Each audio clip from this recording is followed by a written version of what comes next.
Sangini foundation દ્વારા road safety જાગૃતિ અભિયાન કાર્યક્રમ યોજવામાં આવ્યો। સંગીની ફાઉન્ડેશન છેલ્લા 13 વર્ષથી વડોદરા શહેરમાં વિવિધ ક્ષેત્રોમાં સમાજ સેવાનું કાર્ય કરી રહી છે। વડોદરા શહેરમાં દિવસે ને દિવસે અકસ્માતના સમાચારો વાંચવા મળી રહ્યા છે, જેમાં અનેક લોકોના મોત નીપજ્યા છે અને આ એક ગંભીર વિષય બની રહ્યો છે।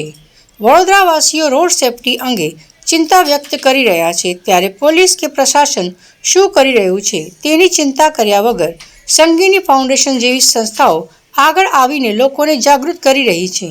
આજે સંગીની ફાઉન્ડેશન સંસ્થા અને લતાબેન પી ગણદેવીકર ફાઉન્ડેશનના સહયોગથી રોડ સેફટી અવેરનેસ કાર્યક્રમ શરૂ કરવામાં આવ્યો હતો। આ કાર્યક્રમની શરૂઆત કાળા ઘોડા સર્કલથી થઈ હતી। સંસ્થાના તમામ સ્વયંસેવકો દ્વારા પ્લે કાર્ડના માધ્યમથી લોકોને ટ્રાફિક અંગે માહિતી આપવામાં આવી હતી। સાથે જ સ્વયંસેવકોએ વાહન ચાલકોને હેલ્મેટ પહેરવા, વાહન ધીમે ચલાવવા, આગામી તહેવારોને ધ્યાનમાં રાખીને ગાડી પર સેફટી ગાર્ડ લગાવવા અને દારૂ પીને વાહન ન ચલાવવા જેવી વિવિધ જાણકારી આપી હતી।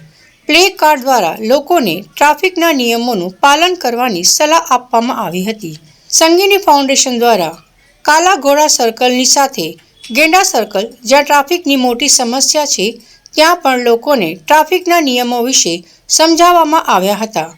સંગીની ફાઉન્ડેશનના અધ્યક્ષા માધુરી ઘોષ દ્વારા લોકોને અપીલ કરવામાં આવી હતી કે તેઓ સ્વેચ્છાએ પોતાના અને પોતાના પરિવાર માટે ટ્રાફિકના નિયમો અપનાવે। તેમણે વધુ પડતી ઝડપે વાહન ન ચલાવવા અને દારૂનું સેવન કરીને વાહન ન ચલાવવા પર વિશેષ ભાર મૂક્યો।